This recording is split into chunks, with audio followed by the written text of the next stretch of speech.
about to hear is true. The names have been changed to protect the innocent.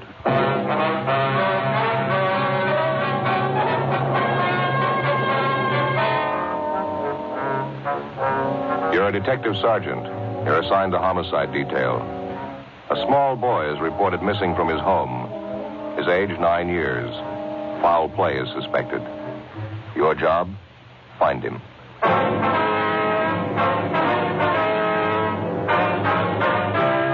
Dragnet, the documented drama of an actual crime. For the next 30 minutes, in cooperation with the Los Angeles Police Department, you will travel step by step on the side of the law through an actual case transcribed from official police files. From beginning to end, from crime to punishment, Dragnet is the story of your police force in action. It was Thursday, December 22nd. It was cold in Los Angeles. We were working the night watch out of homicide. My partner's Ben Romero. The boss is Thad Brown, chief of detectives. My name's Friday. I was on the way into work, and it was 3:55 p.m. when I got to room 42. Homicide. Hi, Joe. Ben? Well, here's the file on the Webster case. And all the follow-ups been made? Yeah. I get it. Homicide, Friday. This Levinson, Unit 113J. Got something for you. Yeah, Harry, what's doing? Doherty and I are out here on Collis Avenue, 4656, trying to track down a 9-year-old boy. Yeah, what's the story? The kid's missing, suspicion of foul play. How long's he been gone? About 2 hours. Looks like a job for homicide. How do you figure? The kid was last seen playing in the backyard of his home. Yeah? We checked over the yard. Did you find anything? Bloodstains, lots of them. They look new. Ben and I left a message for Chief of Detectives Thad Brown. And then we went over to the crime lab, picked up Lieutenant Lee Jones, and drove out the Arroyo Seco Freeway to Collis Avenue. It was an average neighborhood. Number 4656 was a one-story green stucco residence situated on the corner of Collis Avenue and Harrison Drive. Beyond the backyard was a tract of undeveloped land covered with scrub oak. Harry Levinson from Highland Park Juvenile was waiting for us in front of the house. Get back this way, fellas. Coming, Lee? Till I get my bag. Who notified you that the boy was missing, Harry? The mother said she went out to do some Christmas shopping about 11 this morning, left the boy home. Mm-hmm. She came back about 2 this afternoon. He was gone. What's the name? Johnstone. The kid's name is Stanley, 9 years old. Mm-hmm. Was this gate open like this when you got here? Yeah, I haven't touched the thing. I hear the stains over here, Lieutenant Jones, along the edge of the walk. See? Yeah. Let me see. Yeah, quite a few stains, huh? Yeah. Looks like it might be blood. Try some benzodine on them. There we are. See what happened. Where's the kid's mother now, Harry? In the house. Doherty's talking to her. Did you talk to any of the neighbors? People next door, the ones on this side. They couldn't tell us anything. There it is, fellas. Yeah, Lee. These spots I covered with benzodine, they're turning blue. Bloodstains, all right. You can't say definitely whether it's human or animal blood. Mm-hmm. You have to go back to the lab to run it through? Yeah, biological precipitant test. Hand me one of those glass files for my bag, will you? Yeah, sure. Okay, here you go. Thanks. Scrape some flakes off for a test. There we are. How soon can you tap the blood for us, Lee? Precipitant test won't run more than 20 minutes. It'll take 3 or 4 hours to run a blood grouping, though. That's it. Anything else you want to check? Levinson? Anything else? Oh, yeah. Right here in my handkerchief. Empty shell. That marker over there by the rose bush? That's where I found it. From a 22, huh? Yeah. Might tie in, might not. Mark it and dump it in this envelope, will you? Mm-hmm. There you go. Here. Did you get a missing broadcast on the boy, Harry? Doherty did about a half an hour ago. Here's a description here. Thank you. Will Mother know about the bloodstain? No, we didn't tell her. She's worried enough already. She has no idea what might have happened to her boy, huh? No more than we do. She checked all her friends and relatives. We're covering the neighborhood. No trace so far. Not much to go on. Bloodstains. Empty cartridge. Yeah, it could mean 100 things. Any ideas, Friday? Just one, and I don't like it.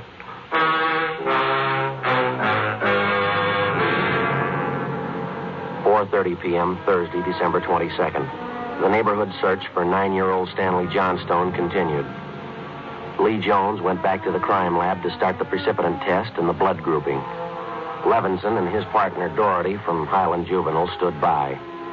We called Chief of Detectives Thad Brown, and he ordered up a special detail to aid in the search for the missing boy. Ben and I questioned the boy's mother, Mrs. Ruth Johnstone, a woman in her early 40s. She seemed fairly calm under the circumstances. Miss Johnson, is your boy Stanley in the habit of wandering off without telling you where he's going? No, he's not in the habit of wandering off, but he has done it before. Well, when was the last time, Miss Johnstone? You don't have any children, do you, Sergeant Friday? No, ma'am, I'm not married. Well, there comes a time in every young boy's life when he feels that it's time to leave home, go out on his own. Usually happens somewhere around 8 to 10. I think I know what you mean. I have a boy. Well, then you know how it is. My husband and I scolded Stanley one afternoon after school, and he was quite put out about it. Thought George and I were unfair. Packed a few of his things and left. Well, how long was he gone? Oh, no time at all, about 2 hours. I was worried about him, but my husband said to leave him alone. But every boy had to go through that stage. Mm-hmm. Well, then you think that he's run away from home again this time? Yes, I think so. He's been gone about 4 hours now, and I have a funny feeling about it. Did you and his father have some misunderstanding with the boy recently? Well, that's just it. We haven't. I don't mind telling you now that we're talking about it. I am getting worried. Well, is there any place around that he might like to visit, a hobby shop, playground, someplace he might be? Yes, there's Jensen's model shop, Little Shannon Burroughs, but I've already called there, and he hasn't been seen all day. I've called all his friends, and they have no idea where he is either. Well, we'd like a list of all of his friends and the places that he was known to frequent. Yes, all right, I'll give them to you. Where do you suppose he is? Where's your husband now, Miss Johnson? At work. George works for the city. He's a fireman. What house is he stationed at? Engine Company 12. He's working the A platoon. He'll be home tomorrow morning. I haven't told him Stanley's gone. Was there any chance the boy might be down at the firehouse with his father? No, he seldom goes down there anymore. No, I don't think he's there. I'm awfully worried. May I call my husband? Certainly, go right ahead.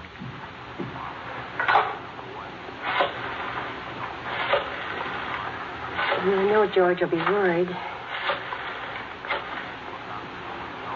Engine Company 12, please. Stanley's been gone too long. Hello? May I please speak with George Johnstone? This is Mrs. Johnstone. Thank you. Oh, I hate to call George at his work. Yes, ma'am. Does your husband own the gun? Yes, he does. What caliber, do you know? Well, it's a .45 automatic. He got a knock. George? This is Ruth. George, is Stanley down there with you by any chance? Oh. No, I can't find him anywhere. He wasn't here when I came home from doing my shopping. There are 2 policemen here. No, I said there are 2 policemen here. No, dear, I'll call you if we don't find him soon. All right, dear. Yes, you too. Goodbye.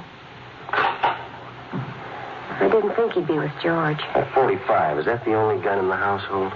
Yes? Why are you asking about guns? Has anything happened that you're not telling me about? No, ma'am, just routine checking. We'll have to take a look at that .45 if you don't mind. Maybe I should tell you we do have another gun in the house, but it's all wrapped up. George bought it for Stanley's Christmas present. What if we could see it, please? Yes, well, will you have to unwrap it? Yes, ma'am, I'm afraid so. It's in the closet.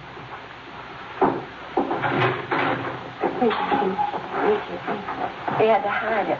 Let me see. Look, here's a paper it was wrapped in. Stanley must have found it. It's gone. You see, here's the gift card and the box the gun came in, the rifle. I wonder if I could look at that box, ma'am. Thanks. How about it, Joe? .22 caliber. Thursday, December 22nd, 5:15 p.m. It was getting dark. The search for the missing boy continued. We checked the list of Stanley Johnstone's friends. None of them or their parents had any idea of his whereabouts.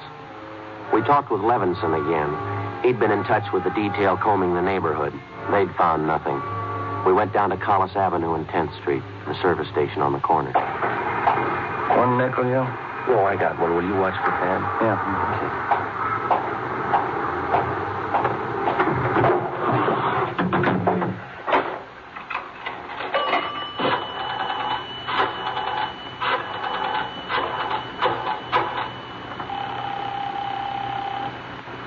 City Hall? 2667, please. 2667? Crime Lab, Jones. Hi, Lee. Joe Friday. Yeah, Joe. Any sign of the Johnson kid? No, not yet. How are you coming? Finished the precipitant test. It's human blood. Yeah? Working on the blood group now. Do you know what type the Johnson boy has? Well, I didn't want to upset his mother. Thought I'd wait till the last thing. We're in the neighborhood. Check with the family physician. That way you won't disturb it. Yeah, I figured on that. Just a minute, Lee. Yeah. Yeah, Ben. Walsh just pulled up. Okay. Thad Brown's out here now. I'll check you later, Lee, huh? All right, Joe. All right, bye. All right. Oh, this way, Joe. Gentlemen, how's it going? We just checked with Lee Jones. Yeah, I know. It's human blood. What do you think? We talked with the boy's mother, Mrs. Johnstone. Found a gun missing. Yeah? Caliber's the same as the empty casing Levinson found. It's 22. You said the gun was missing? Yeah, the Johnstones were going to give it to the boys a Christmas present. They had it hidden, but it's gone. Any idea who took it? Well, they left the Christmas wrapping behind. I think it was the kid. 22 rifle, huh? 9-year-old boy. When are they going to learn?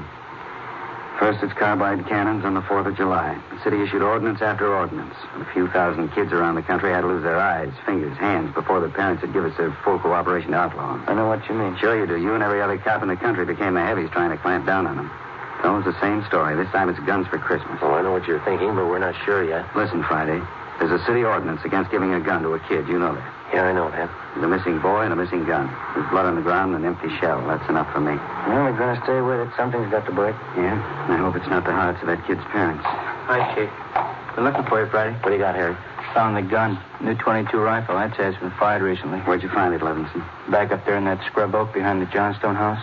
Mrs. Johnstone identified it. Buckley took it down to the crime lab. Thanks, Harry. Miss Johnstone okay? Pretty sick now. Doherty came up with something else. What's that? There's another one missing. An 8-year-old boy. 6:30 p.m. We talked with Officer Doherty about the other missing boy. He told us that his name was Stephen Moorheim, 8 years old. His family had just moved into the neighborhood. It seemed that no one besides the Moorheim family knew that the boys played together. Mrs. Moorheim told us that Stephen told her that he was going out to play and that he'd be home by 6 o'clock for dinner. She told us that he was an unusually prompt boy and almost never overstayed his playtime. We got a description of the Moorheim boy and put out a missing broadcast. We called the Johnstones' family doctor. He told us that Stanley's blood was type O. At 7 p.m., we talked again with Mrs. John Moorheim. Are you sure Mrs. Johnstone doesn't know where the boys are? She has no idea, Mrs. Moorheim. Oh, this is terrible. Just awful. I feel there's more to this thing, something you're not telling me. It wasn't nice to upset you until we know a few things for sure. And you're holding back something. Well, now, please try not to worry, Miss Moorheim. There are certain things that we're going to have to ask you, routine questions in any kind of investigation. Is there anything else you want to know? Yes, ma'am. What is your boy's blood type? It's a funny question. Do you think anything's happened to him? Have you found him and you're not telling me? No, ma'am, we haven't found him, and we don't think anything's happened to him. His blood type. Yes, ma'am.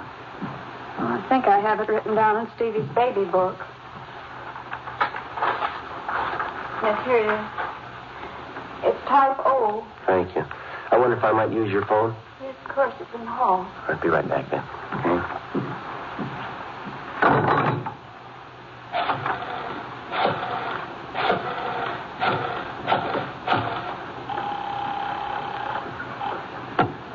City Hall. 2667, please. 2667? Crime lab, Pinker. Hello, Ray. This is Joe Friday. Is Lee there? Just a minute, Joe. Take two, Lee. Jones speaking. Checking back, Lee. Did you get the blood types on the two missing boys? Yeah, both type O. So were the stains, Joe. Type O.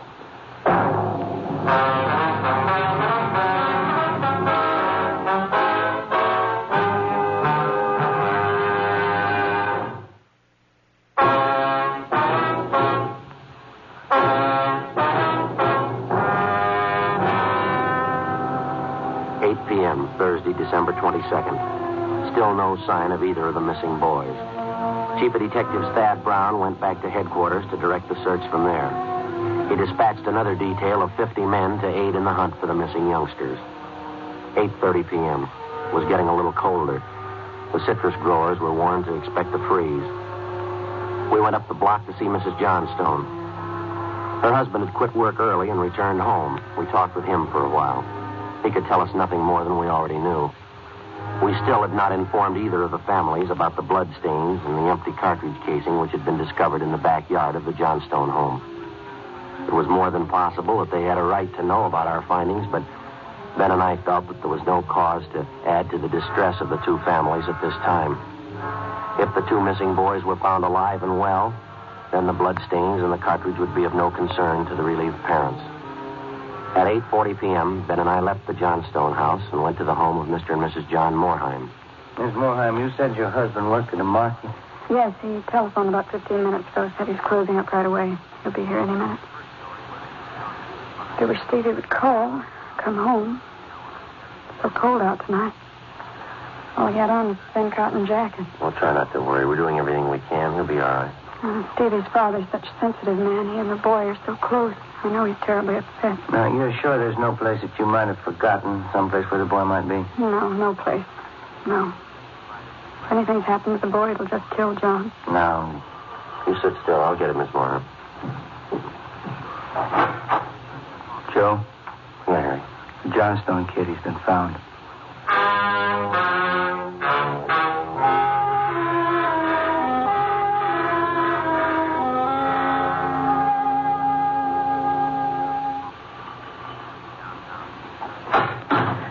He's home, Sergeant. He's come home. Thank God he's all right.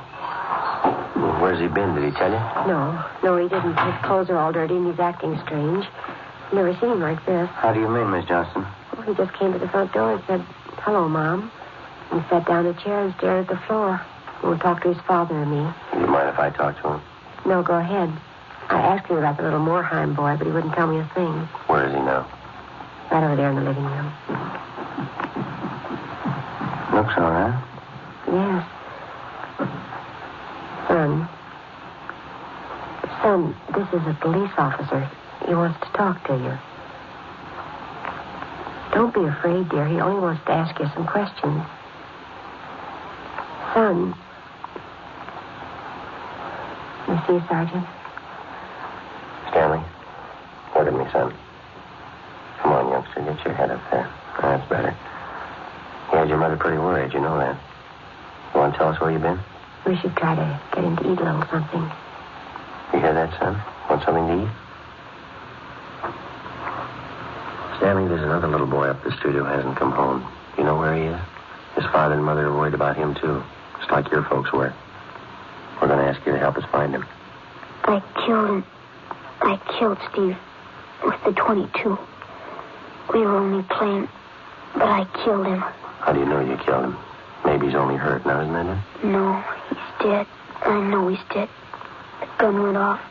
We forgot we put bullets in there. Where is he, Stanley? I hit him. I was scared. I didn't want anybody to find him. Where did you hide him, son? In a cave up on the hill. I didn't mean it. He was my pal. You want to show us where, Stanley? Yes, I'll show you. Please, don't send me to jail.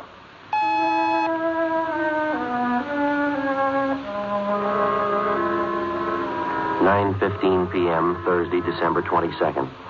9-year-old Stanley Johnstone led the way up the hill behind the backyard of his home. He showed us the wagon that he moved the body in. His father came along with us. About 50 feet from the crest of the hill, the boy pointed to a thicket of scrub oak. There we found a small cave holding the body of Stephen Morheim. There was a single bullet wound in his chest just below his heart. He was dead. We covered the body. Stanley, how did it happen? I knew my folks were going to give me the gun for Christmas. I knew where it was, and I got it. There was a box of bullets with it. Were you pointing the gun at Stevenson? No, sir. No, sir, I wasn't. It was Steve's turn to play with it. I was chasing him. He tripped over that stump there, and he fell. The gun hit him in the stomach, and it went off. Well, why do you think you killed him if you're telling us the truth? I'm telling the truth. Honest, that's the truth. Well, I believe you, son, but why do you think you killed him? It was my gun. Stevie'd still be alive if I didn't go and get it. I should have waited till Christmas. It's all my fault. Well, where have you been all this time? In the cave with Steve. What were you doing in there, son? I was praying. I was praying for God to make him alive again.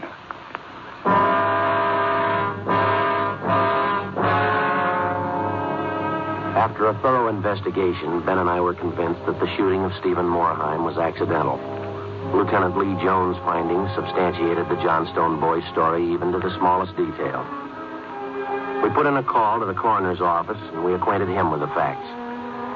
He designated a local mortuary to handle the body, pending autopsy, and granted us permission to remove the body to the Morheim home. Mrs. Morheim collapsed. The family doctor was called. Ben and I sat in the living room to wait for John Morheim, the dead boy's father. Edith? Edith? Mr. Morheim? Yeah, you the police? Yes. Well, where's Edith? Where's my wife? Has my boy come home? Have you found him? Yes, sir. Well, where is he? Steve? Stevie? Where's Steve? He's hurt, isn't he? Yes, sir, yes. Well, where is he? I want to see him. He's hurt bad, Mr. Morheim. Where is he? I want to see him. How bad? Pretty bad. He's dead. All right, if I go in. Yes, sir, if you want. Will you go with me? Sure. Don't make it any harder on yourself, Mr. Morheim. I want to see my boy.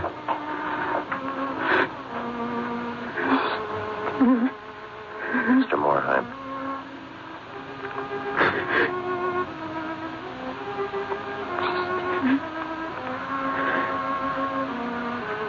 Listen to me, son.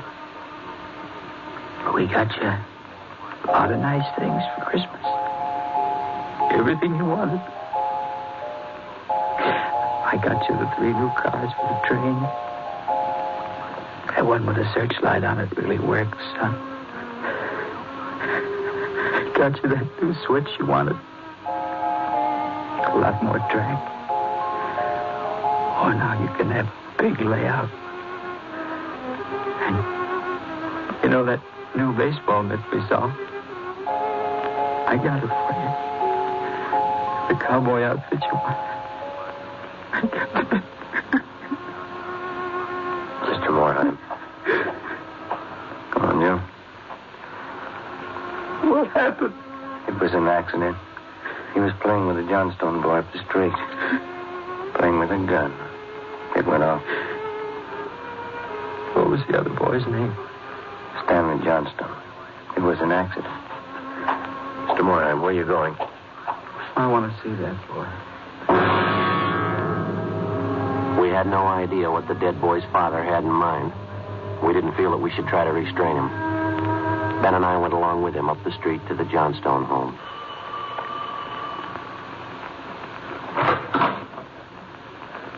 I'm Stevie's father. Where's your boy? I'm sorry. We bought the rifle. We were going to tell him not to use it unless his father was with him until he learned how to treat firearms. Where's your boy? Right here. Won't you come in? It's all right, Miss Johnstone.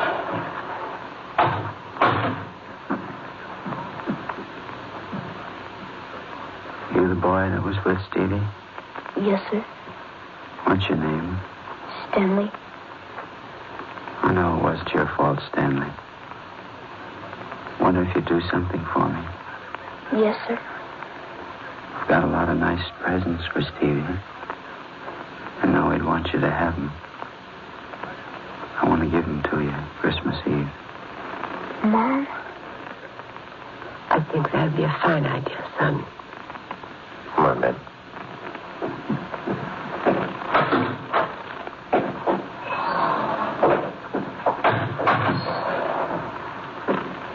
Well, what's it all prove, Joe?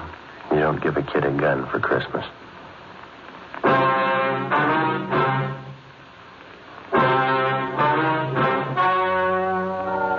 The story you have just heard was true. The names were changed to protect the innocent. On December 24th, 1948, a coroner's inquest was held in the county morgue, city and county of Los Angeles, state of California. In a moment, the results of that inquest.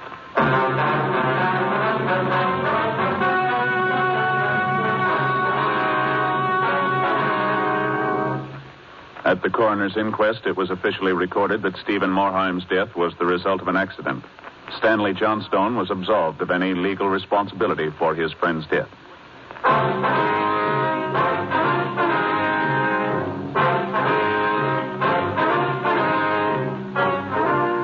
You have just heard Dragnet, a series of authentic cases from official files. Technical advice comes from the Office of Chief of Police W.H. Parker, Los Angeles Police Department.